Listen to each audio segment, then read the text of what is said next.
Penguin Random House Audio presents Jingle All the Way, a novel by Debbie Macomber, read for you by Thérèse Plummer. Christmas 2020. Dear friends, in the spring of 2020, Wayne and I took an educational cruise up the Columbia River.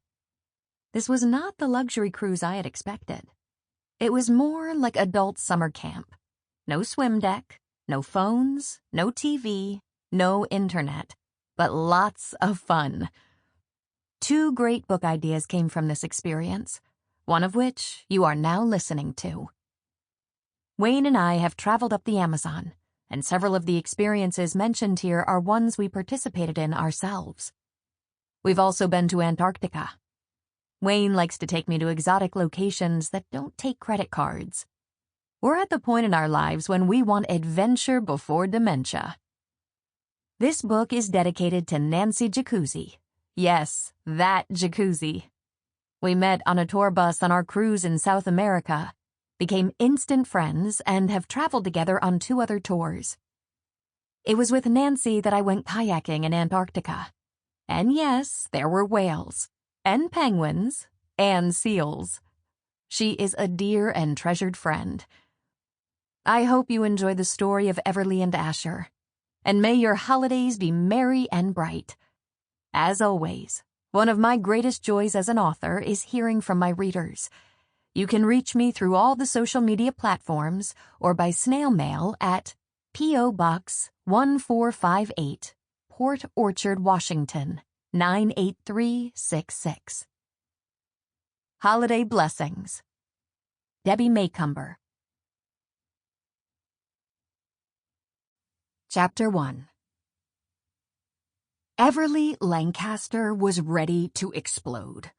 Her assistant, Annette, the very one Jack Campbell, her business partner and CEO, had highly recommended she hire, who also happened to be his niece, had made yet another crucial mistake, one in a long list of costly errors. This time, however, this Gen Z, spoiled, irresponsible, entitled young woman had gone too far. Annette Howington had mortified Everly in front of 500 real estate brokers. "It's really not that big a deal," Annette insisted, smiling as if to suggest this had all been a small misunderstanding. "You did fine without your speech." The award banquet held in the posh Ritz-Carlton Hotel, half a block off Chicago's Magnificent Mile, honored the top brokers for the online real estate company, Easy Home. As Everly stepped onto the podium to deliver her carefully crafted speech, she discovered that her empty-headed assistant had downloaded the wrong talk and graphics. As a result, Everly had been forced to stumble through what she remembered of it. To her acute embarrassment, she'd sounded ill-prepared, fumbling over words and names. Everly was always at the top of her game. She did not stand up before a crowded banquet room and make a fool of herself. "Not that big a deal?" Everly repeated, after the banquet. Annette had tried to escape without Everly noticing. No such luck. Everly had the assistant in her sights, and no way was she letting Annette sneak out. "This is the last straw," Everly said, managing to keep her anger under control. "I've given you every opportunity. I'm afraid I'm going to have to let you go." "You're firing me?" Annette asked in utter disbelief. "But I'm doing the best I can." For emphasis, she added a loud sniffle. "You've never liked me. From the day I started, you've been demanding and critical." Her eyes filled with tears, as if that would be enough to convince Everly to change her mind. She sniffled again for extra measure, her shoulders making dramatic shudders. No way was Everly going to allow Annette to turn this on her. "Your best isn't good enough. You don't possess the skills I need in an assistant. The first thing Monday morning, I'll explain to your uncle that you will no longer be working with me or Easy Home." Everly couldn't think of a single position this ditzy girl could handle in the entire company. She'd even managed to mess up answering the phone on more than one occasion. Annette's tears evaporated, and a cocky expression came over her. "Uncle Jack won't let you fire me. I'm his favorite niece." Everly gritted her teeth. "We'll see about that." With a confident flare, Annette whirled around and stormed straight to her mother, who stood in the rear of the ballroom, waiting for her daughter. Everly watched as Annette burst into tears and pointed at Everly. A horrified look came over Louise Campbell as she started to weave her way around the tables toward Everly. "Bring it on, sister," Everly thought, more than prepared to face this tiger mom. Before that happened, however, Everly was waylaid by one of the brokers with a question. When they finished speaking, both Annette and her mother were nowhere to be seen. Everly had a reputation to protect. She'd worked hard to make Easy Home the success that it was.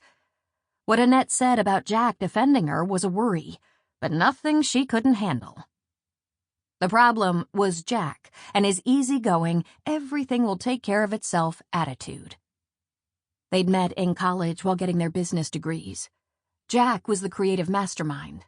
Everly possessed the business savvy and drive to take his idea of an online real estate company for Chicago and put it in motion. 6 years ago, they'd formed a partnership, and working side by side, the concept had grown at a furious rate. With Everly at the helm, overseeing the everyday operations, Jack was content to rest on his laurels after handling the media-facing and investors. Basically, he left the running of the company to Everly, and she'd let him. First thing Monday morning, Everly approached Jack in his office. "We need to talk about Annette." Jack barely glanced up from his in-office putting green, where he stood, gauging the distance between the golf ball and the hole. When he didn't respond, Everly said, "I've given her every opportunity, Jack. I'm letting her go." Jack, ever willing to overlook his niece's complete lack of professionalism, sighed loudly. I know, and I appreciate the way you've taken her under your wing. This is my sister's girl, and it means the world to Annette to have the chance to learn from you. You realize she idolizes you. Then God help her if the young woman intentionally had it out for her," Everly mused. "Jack, take your eye off that golf ball and look at me. Favorite niece or not, I'm done." Jack looked up and his eyes widened. "Annette was named after my mother. I don't care if she was named after the Statue of Liberty. I refuse to work with her a minute longer. The girl is incompetent." His shoulders sagged. Please reconsider. That he would ask infuriated Everly. "No." "No?" Jack looked both crestfallen and shocked. After mentally reciting the alphabet, she tried again. "I know you love Annette and want to please your sister, but I'm the one left to deal with this pampered, entitled, inept girl."